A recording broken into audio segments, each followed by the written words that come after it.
Good morning students. आज आपके लिए एक और इम्पॉर्टेंट टॉपिक लेके हाजिर हुई हूँ, कंज्यूमर प्रोटेक्शन एक्ट 1986।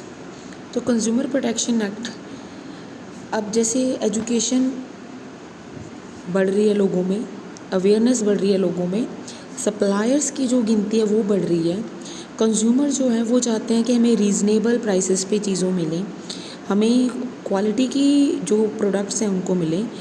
तो इसकी वजह से जो कंज्यूमर्स हैं वो कोशिश करते हैं कि हमें जो आपके सप्लायर्स हैं वो रीज़नेबल प्राइसेस पे प्रोडक्ट दें और उनकी जो क्वालिटी है वो भी सुपर हो। इसलिए जब कंज्यूमर अवेयर हो चुके हैं तो गवर्नमेंट ने भी क्या किया, कुछ लॉज बनाए ताकि कंज्यूमर का जो एक्सप्लॉयटेशन हो रहा है, कंज्यूमर का जो शोषण हो रहा है, उसके अगेंस्ट जो कंज्यूमर्स हैं वो अपनी जो है सुनवाई वो करवा सके। तो कंज्यूमर प्रोटेक्शन एक्ट क्या है? कंज्यूमर प्रोटेक्शन क्या है कि जो एक कंज्यूमर है उसके साथ किसी भी तरह का कोई भी जो सेलर है, जो सप्लायर है, जो प्रोड्यूसर है, वो किसी भी तरह से उससे अनुचित व्यवहार ना करे। ठीक है। तो जैसे कुछ जो सप्लायर है, जो सेलर है, वो कोई भी प्रोडक्ट जो है कंज्यूमर को सेल कर देते हैं। कई बार वो प्रोडक्ट जो है वो कंज्यूमर के लिए सेफ़ नहीं होते। ठीक है, उसमें किसी भी तरह की मिलावट होती है।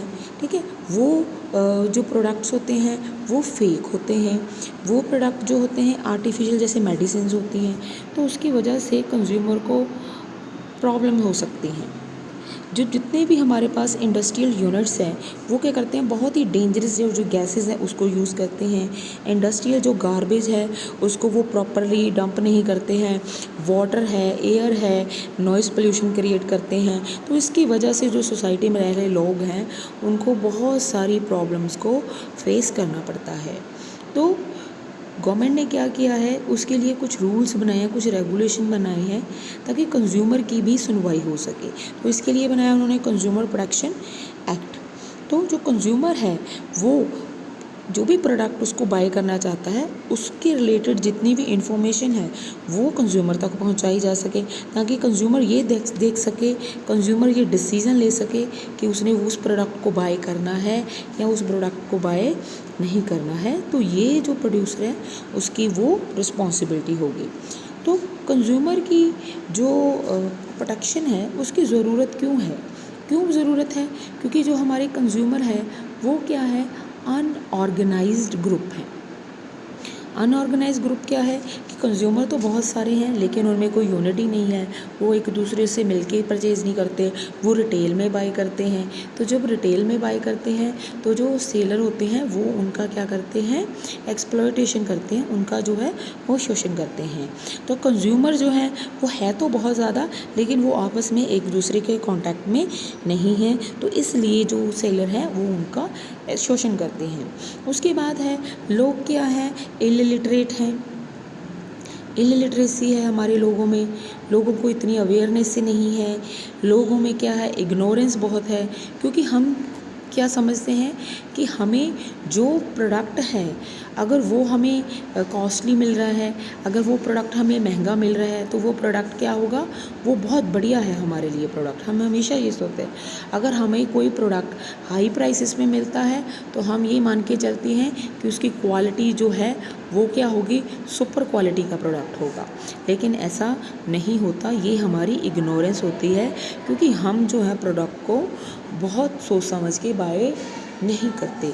तो इलिटरेसी की वजह से, इग्नोरेंस की वजह से हम प्रोडक्ट के बारे में जानते नहीं हैं और जो उस प्रोडक्ट के साथ हमें प्रोडक्ट मिल रहे हैं उसके बारे में नहीं जानते, तो इसलिए हम जो है एक्सप्लॉयटेशन का शिकार होते हैं।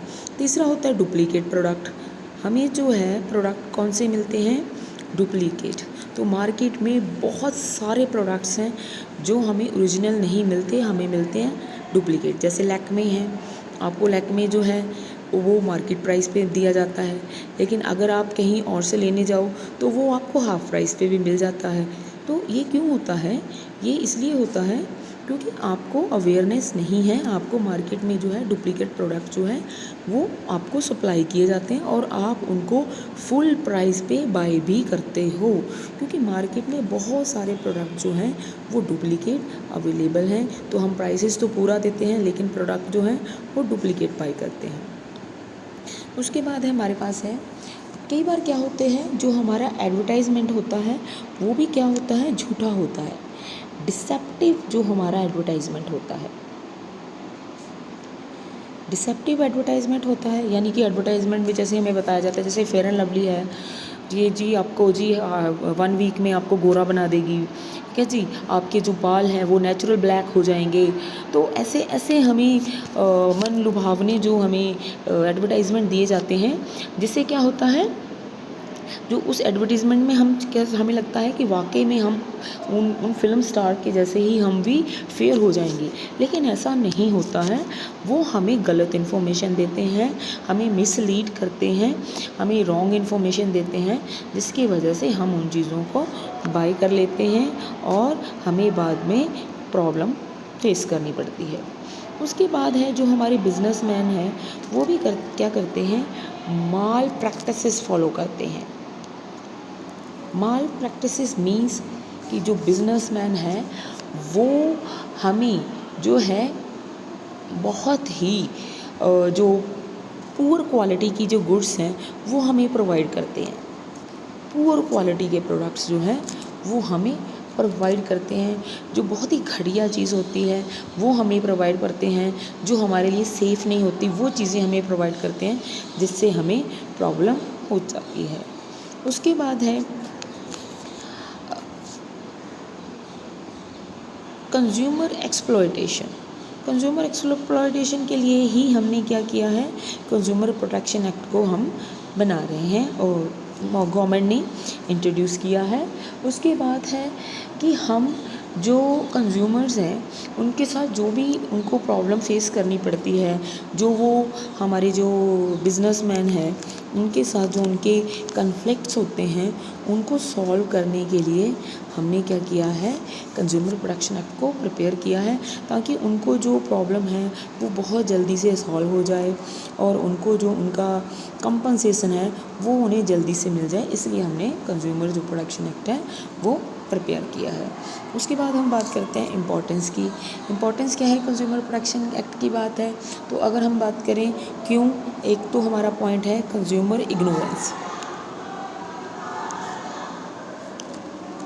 कंज्यूमर इग्नोरेंट बहुत है। कंज्यूमर कोई भी चीज़ बाई करना जाता है मार्केट में तो वो क्या करता है, वो ज़्यादा एफर्ट नहीं करता। वो क्या करता है, एक शॉप पे जाता है या 2 शॉप पे जाता है, वहाँ पे जाके जो उसको चीज़ ठीक लगती है, चाहे वो हाई प्राइसेस पे हो चाहे उसकी क्वालिटी जैसी भी हो, वो उसको बाय कर लेता है।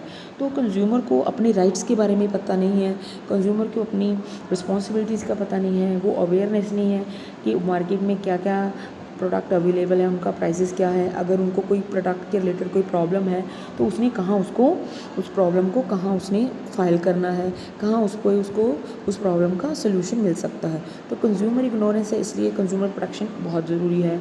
उसके बाद है जो एक्सप्लॉयटेशन बहुत ज़्यादा हो रहा है, जो वाइड स्प्रेड एक्सप्लॉयटेशन है उसको हम दूर करना चाहते हैं। उस एक्सप्लॉयटेशन को रोकने के लिए तो हमें कंज्यूमर प्रोटेक्शन की ज़रूरत है, क्योंकि कस्टमर क्या है, कस्टमर क्या है, किंग है।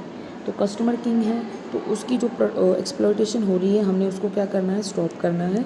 इसलिए ज़रूरी है कि हम कंज्यूमर प्रोटेक्शन उनको प्रोवाइड करें। उसके बाद हमने पहले बात की है कि कंज्यूमर क्या है, अनऑर्गेनाइज्ड ग्रुप है। तो अनऑर्गेनाइज्ड ग्रुप है यानी कि कंज्यूमर तो है तो बहुत सारे, लेकिन वो उनको नहीं पता कि उनकी प्रॉब्लम्स क्या है, वो कंप्लेंट कहाँ फाइल करें, वो यूनाइटेड रहें, वो एक यूनियन तैयार करें जिससे उनसे उनका कोई भी जो है पर्सन उनका शोषण ना कर सके। तो इसलिए ज़रूरी है कि कंज्यूमर क्या हो, ऑर्गेनाइज हो और वो अपनी प्रॉब्लम्स को, अपनी कंप्लेंट्स को कहीं प्रॉपर प्लेस पे वो अपनी कंप्लेंट्स को फाइल करें और जल्दी से उनको उन प्रॉब्लम का सलूशन मिल जाए। कंज्यूमर राइट्स की बात करते हैं हम, तो कंज्यूमर जो राइट्स हैं, फर्स्ट राइट है हमारा राइट टू चूज़। कंज्यूमर जो है, कंज्यूमर को राइट है कि जितने भी मार्केट में या जितने भी शॉप पे अवेलेबल प्रोडक्ट हैं वो अपनी मनपसंद की चीज़ वहाँ से चूज़ कर सकता है। चूज़ यानी सेलेक्ट करने का उसको राइट होता है। तो कोई भी सप्लायर कंज्यूमर को ज़बरदस्ती डोमिनेट करके कोई भी चीज़ जो है उसके ऊपर ज़बरदस्ती नहीं उसको दे सकता। कंज्यूमर चीज़ों को देखेगा, उसको पसंद करेगा, फिर ही किसी चीज़ को वो बाय करेगा। तो कंज्यूमर का फर्स्ट राइट है right to choose. Second right है right against exploitation.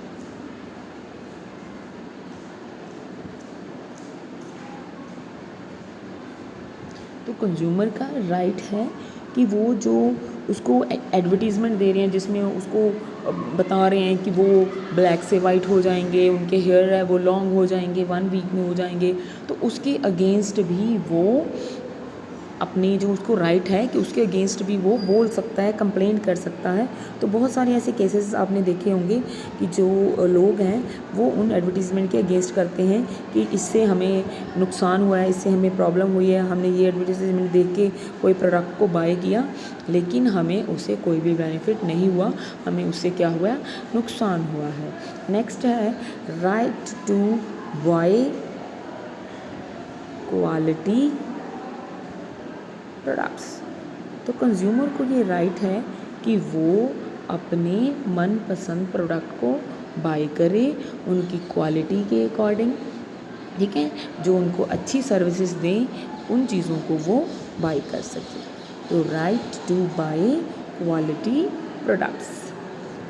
Next right है हमारा right to information. Right to information क्या है कि जो आपका कंज्यूमर है वो जो भी प्रोडक्ट है उसके रिलेटेड हर एक इन्फॉर्मेशन उसको मिलनी चाहिए। जैसे प्रोडक्ट की क्वालिटी क्या है, उसका प्राइस क्या है, उसके रिजल्ट क्या है, उसके हार्मफुल इफ़ेक्ट क्या है, उसकी वारंटी क्या है, उसकी गारंटी क्या है, या उसका जो रिटर्न पॉलिसी क्या है, ये सारे जो है इन्फॉर्मेशन जो है वो कंज्यूमर को पता होनी चाहिए।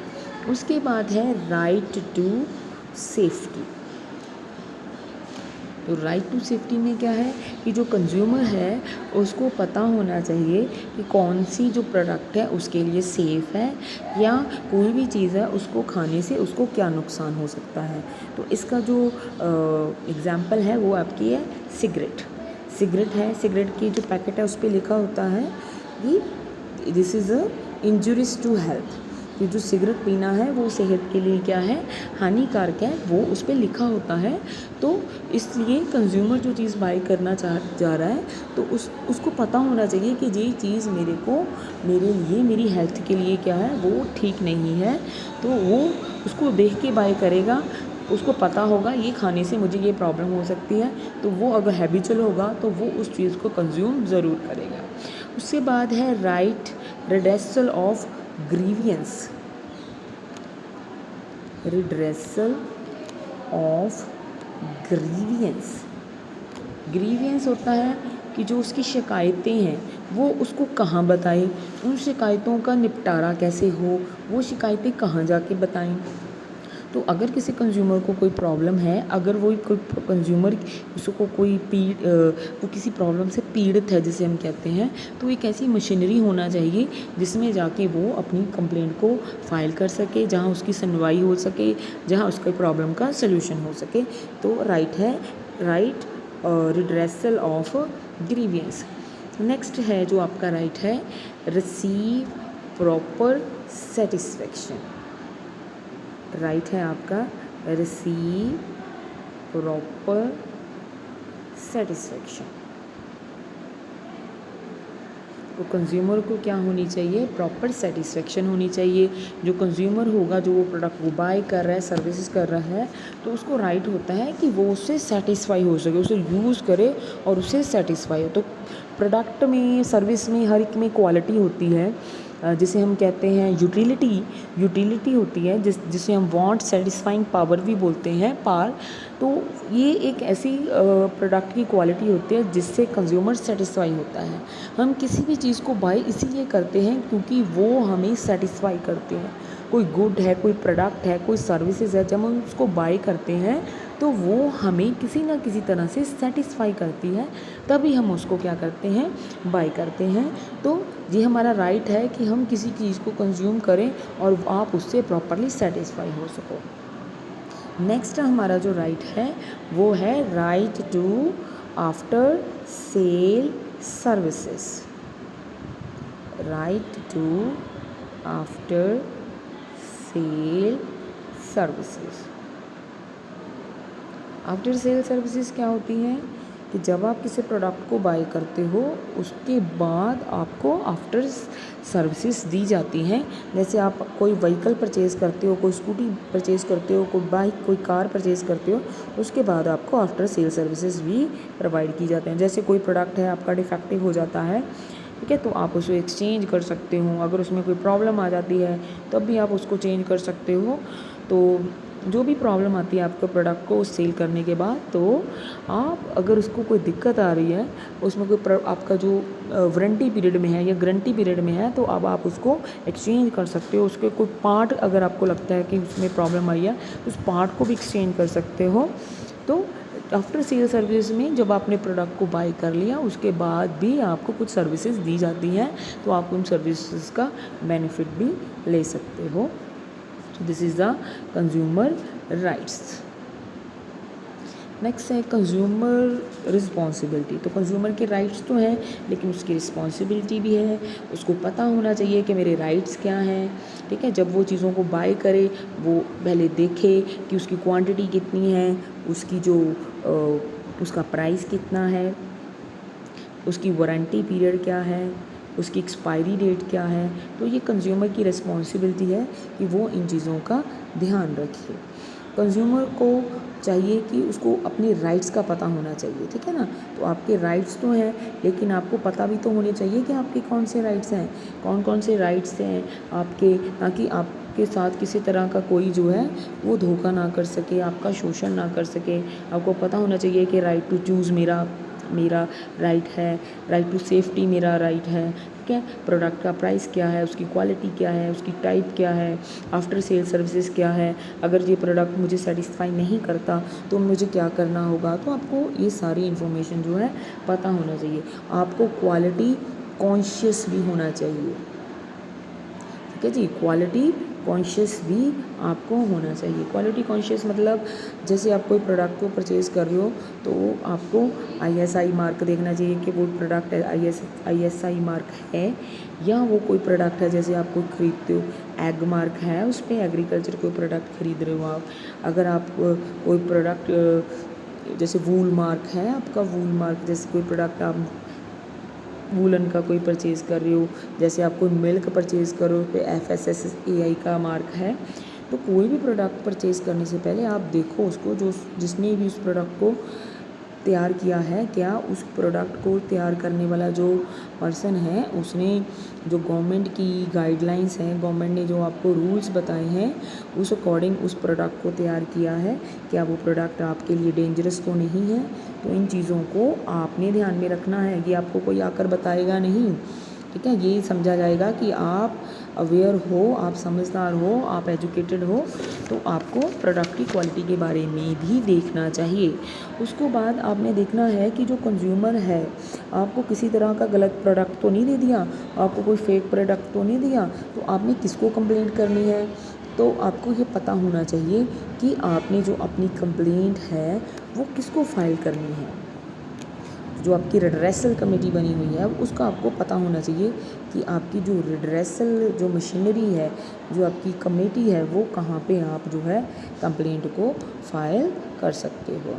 उसके बाद है जब भी आप किसी प्रोडक्ट को बाय करो तो आपने क्या लेना है, उसका कैश मीमो ज़रूर लेना है। आपने रिसिप्ट जो है वो प्रोडक्ट की ज़रूर लेनी है, जो आपको बार बार बोला जाता है।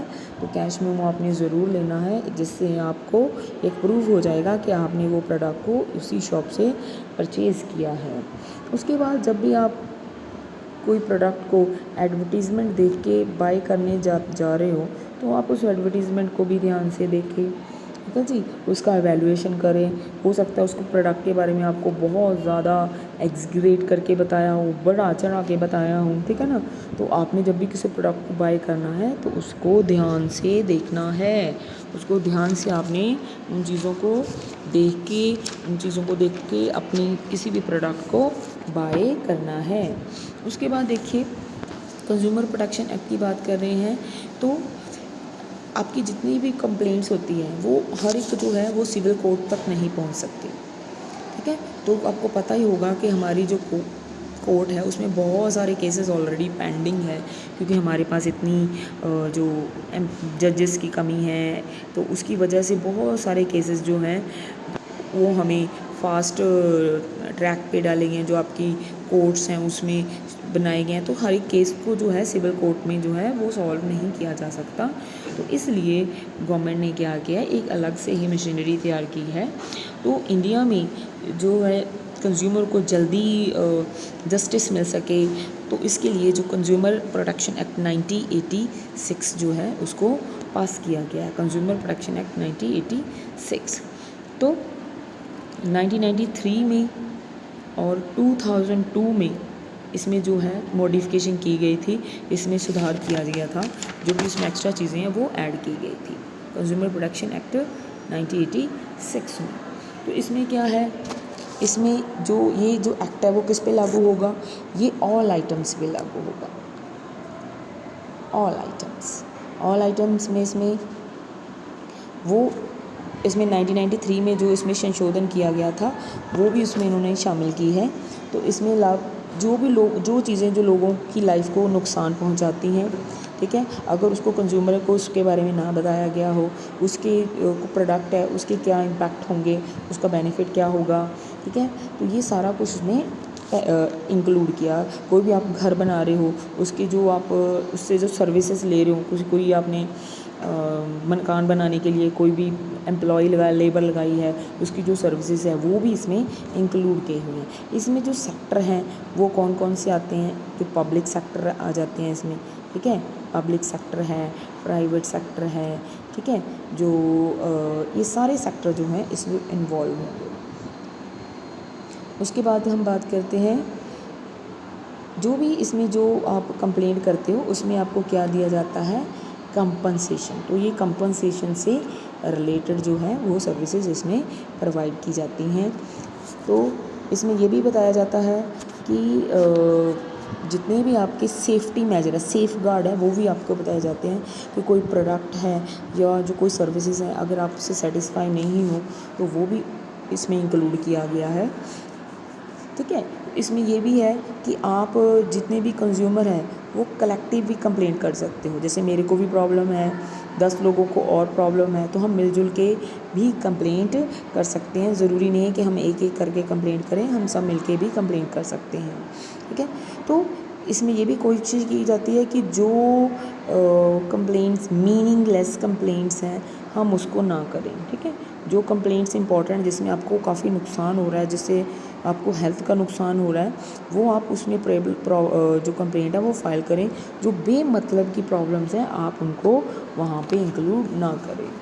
उसके बाद है आपके लिए एक रिड्रेसल मशीनरी तैयार की गई है, जो उसके जो 3 टायर्स होते हैं, 3 टायर कमेटी है हमारे पास। 3 टायर कमेटीज़ में कौन कौन सी आ जाती है, एक तो है आपकी डिस्ट्रिक्ट लेवल पे जिसको हम बोलते हैं डिस्ट्रिक्ट फॉर्म, डिस्ट्रिक्ट लेवल पे। दूसरी है आपकी स्टेट लेवल पे, स्टेट लेवल पे हम इसको बोलते हैं स्टेट कमीशन।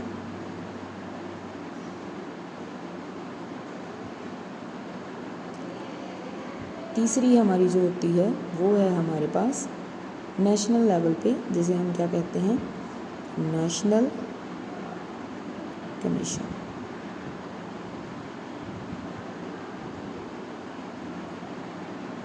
ओके जी, जो 3 हमारे पास 3 टायर जो है प्री रिड्रेसल जो मशीनरी है, स्टेट लेवल पे डिस्ट्रिक्ट फॉर्म है आपके पास, उसके बाद है आपके पास स्टेट कमीशन है, और थर्ड हमारे पास जो है वो है नेशनल कमीशन।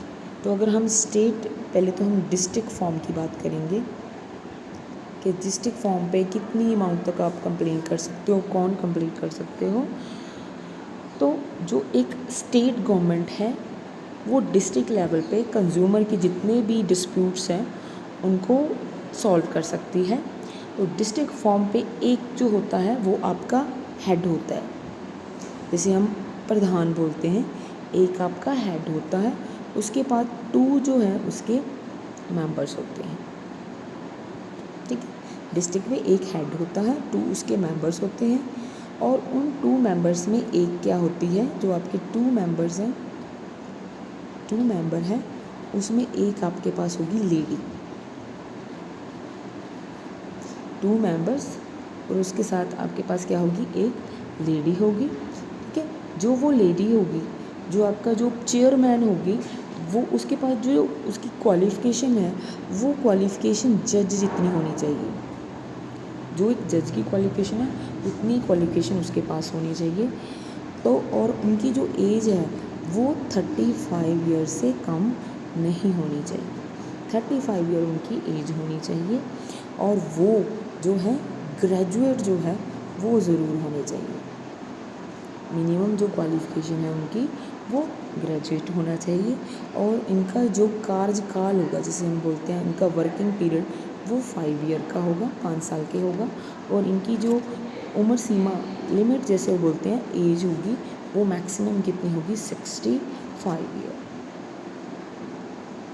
ठीक है जी, और आप कितनी अमाउंट तक यहाँ पे केस कर सकते हो, वो अमाउंट है हमारे पास 20 लाख।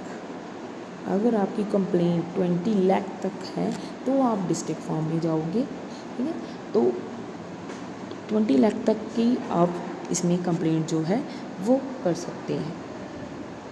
ठीक है, तो आपकी जो भी कंप्लेंट होगी, तो ये डिस्ट्रिक्ट फॉर्म है, उन जो प्रोडक्ट्स होंगे उसके सैंपल को लेबॉर्ट्री में भेजेंगे। ठीक है, अगर वो लेबॉर्ट्री में जाकर अगर आपकी कोई कंप्लेंट होती है तो आपको उसके अकॉर्डिंग कंपनसेशन मिल जाएगा।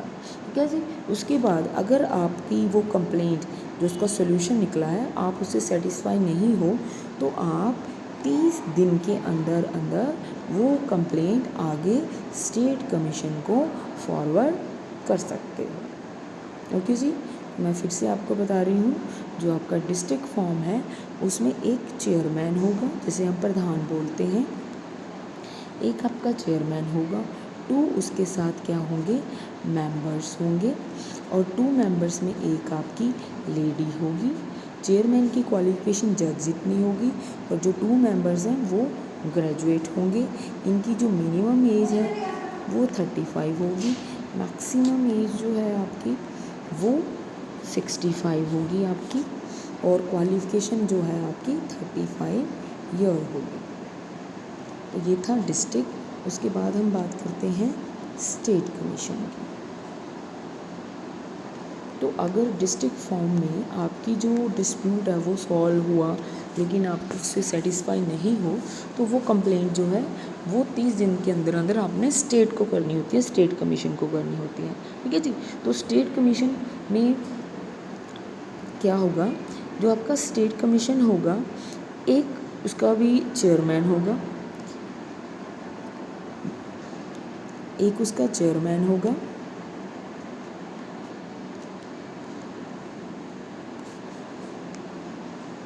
और उसमें एक क्या होगी, लेडी होगी। 2 मेंबर्स साथ में होंगे और उसी में भी एक लेडी होगी। जो उसका चेयरमैन होगा वो हाई कोर्ट जज के जितनी जो है उसकी क्वालिफ़िकेशन होनी चाहिए। हाई कोर्ट का जो जज होता है जितनी उसकी क्वालिफ़िकेशन है उतनी क्वालिफ़िकेशन चेयरमैन की होनी चाहिए। तो हाई कोर्ट की कितनी क्वालिफ़िकेशन होगी उतनी आपकी चेयरमैन की होगी। और उसकी जो अपॉइंटमेंट हो है वो जो आपका चीफ जस्टिस होगा, ठीक है, जो इसकी चेयरमैन की जो अपॉइंटमेंट है वो आपका जो चीफ जस्टिस होगा, चीफ जस्टिस ऑफ इंडिया होगा, उससे आपने डिस्कशन करने के बाद ही उसको अपॉइंट करना है, उससे पहले आपने उसको अपॉइंट नहीं करना। तो इसमें जो अमाउंट है जो हम कंप्लेंट करोगे उसकी वैल्यू क्या होगी, 20 लाख से 1 करोड़ तक उसकी क्या होगी, वैल्यू होगी।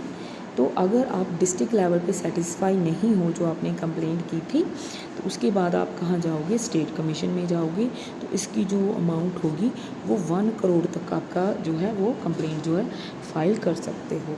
अगर आप फिर भी सेटिस्फाई नहीं होगे तो फिर आप 30 दिन के अंदर अंदर अपनी कंप्लेंट को नेक्स्ट लेवल तक लेके जाओगे, यानी कि इसमें लेके जाओगे, नेशनल कमीशन पर लेके जाओगे। तो फिर मैं आपको बता रही हूँ, चेयरमैन हो गया, इसमें 2 मेंबर्स होंगे। चेयरमैन जो है आपका